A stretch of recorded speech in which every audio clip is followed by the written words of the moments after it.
And I love what I do. It's really so wonderful. It's they're so engaged right now, which is fabulous, which is really exciting. And we see it not just in Vermont, but really across the country, that young people are really engaged. We've had a mock election program. We've had a variety of civics programs, including a program of role play tours at the State House and information on how government impacts your real life. And we worked with VSAC, who they do a survey once every 5 or 7 years or something, and they gave us like 15 questions in the survey to try to measure the effect of our civics programs and whether or not it's had an impact on young people's dispositions, civic, the way they view their own power to make change and government institutions' powers to make change, and whether or not they plan to vote, whether or not they volunteered or gotten involved in issues or organizations. And what we're finding, I've got this much data to look through, but what we're finding in a preliminary way is that it really has made a difference. And the majority, this is 2007, so they're voting for the first time now. The majority of that class, and the VSAC survey goes to every senior public school, private school, college bound, not college bound, everybody who's in school that day.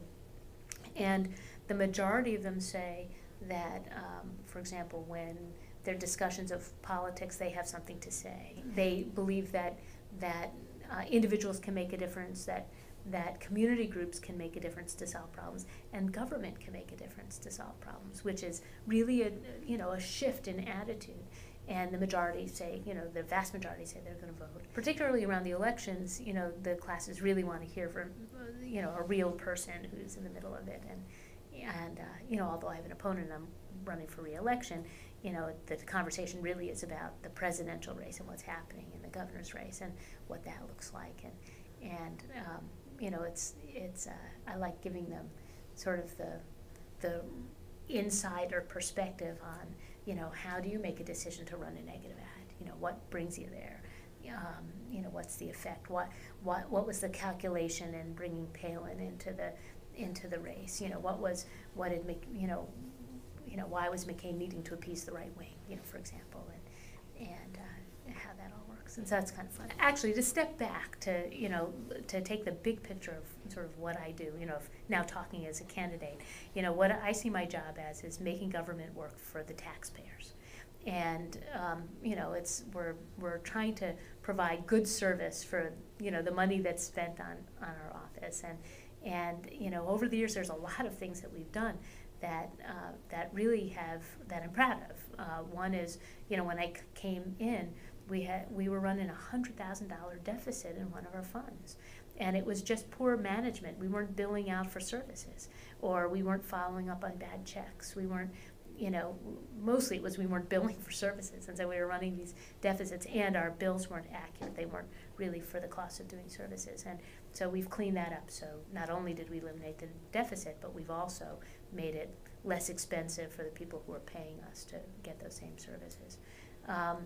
We in our corporations division, every new business has to file with us. Every existing business needs to come to our office to refinance things, and what we were able to do is put records, all of our records online, so that attorneys and business people and bankers can just look themselves at some of these financial filings and corporate records and get the answers they need so they can conduct their business.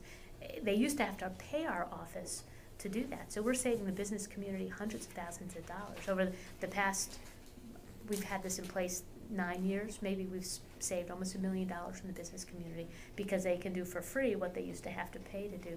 And because they're doing it without our staff members, it means we've been able to reduce our staff. And, because we didn't, there were people who spent their whole day talking to bankers and lawyers that now can provide same-day service. So we're providing better service, but we're also doing it with a smaller staff. So those are some, success stories.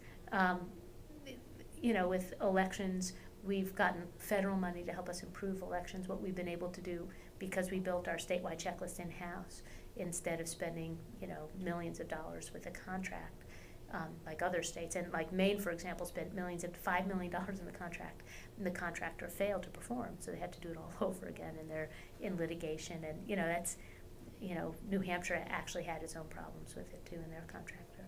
But, it has allowed us to put $11 million in the bank into essentially an elections trust fund, because we know there's more changes coming down the road, and this will protect our local governments from having to eat some of the costs of future changes. So in terms of sort of running government efficiently and effectively and in a cost-effective way, I think we've been really successful. And it comes back to really considering myself, running government, not being a politician particularly, and hiring people who are, best qualified for the job, as opposed to people who might have some, something political to say.